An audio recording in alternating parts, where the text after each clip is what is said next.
We are interviewing the Democratic candidates for president. Joining us here is former Mayor Pete Buttigieg. Thank you for joining us. Really appreciate it. Thanks for having me. First, I want to ask you your strong showing in Iowa, a really close second place finish in New Hampshire. How are you hoping to carry on that momentum here in Nevada? Well, I think what we were able to demonstrate in those states is success in urban, rural, and suburban areas in counties that had voted Democratic for a long time and counties that had voted for Donald Trump. And so it was our first chance to show how we're building the campaign capable of defeating Donald Trump in the fall, which is, I think, the top priority for so many Democrats. Of course, Nevada is unique and different and an opportunity in a racially diverse state and a state known for looking to the future to demonstrate how we are broadening our appeal and engaging everybody who wants to see not just a different president, but a different turn in American politics, one that's characterized by belonging, one where we are building up a better future that puts the politics of the past in the past and deals with our biggest challenges, from climate change to gun violence to economic empowerment, in a way that has us actually unified as a country. Do you feel with that more diverse population here, with the large Latino population, African American population, that it might be a little more of an uphill battle for you in your campaign? Well, I think it's a great opportunity. Now, I will say that a lot of Black and Latino voters that I talk to really want to get to know you over time. And of course, we've been on the scene for months rather than decades. But I also believe that we're engaging a lot of voters, in particular voters of color, who are suffering more than anybody else the pain of living under this administration. Pragmatic, laser focused on making sure that we win in November, and I look forward to continuing to demonstrate why mine is the best campaign to defeat Donald Trump and to lead us forward. One of the major issues for people here in Nevada is health care. You have the Medicare for All Who Want It platform. Why do you think that separates you and that's a better option than the Medicare for All option that we hear about? Well, my plan, Medicare for All Who Want It, means that we create an excellent quality public plan, but also trust you to decide whether you want to be on it. Here in Nevada, engaging, for example, with culinary workers and other labor organizations who have good plans right now. Who are we to tell them that they should give up those plans? I think the right answer is to create a new quality public alternative, but let individuals and organizations decide for themselves whether and when they want to cross over. It respects people's choice. It's also paid for, which I think is an important question that candidates should be expected to answer. And I think it's the best policy solution for the future.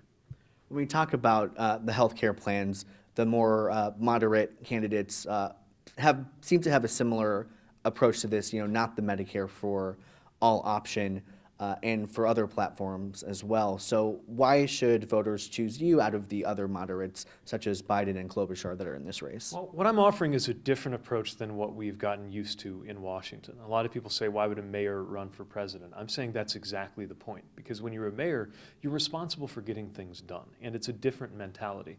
And right now, we see in all of the different ways that Washington has Americans frustrated, the need to bring change to Capitol Hill. And I think the best way to do that is to have a new approach, to leave the politics of the past in the past and mobilize a new American majority around these opportunities. We talk about mobilizing. You've expanded your staff here in Nevada, and we've seen more commercials on the airwaves. Can you talk about your efforts here and what you're hoping that will accomplish these next few days of early voting and during the caucus? Well, I consider the Nevada caucus as a very important part of how we can earn the nomination, and so we're showing that with our investments here in the state.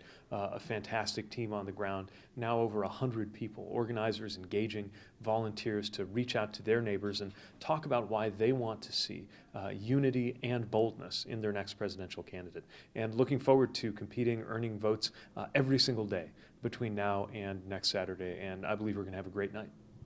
When we talk about the other candidates, obviously raising money to do all this, there have been some candidates who have said, have leveled criticisms against you for not only using the grassroots money, but using money from large donors. What would you say to that? Well, I follow the same fundraising practices that Democrats generally have in order to make sure that we build a campaign that enlists the support of everyone.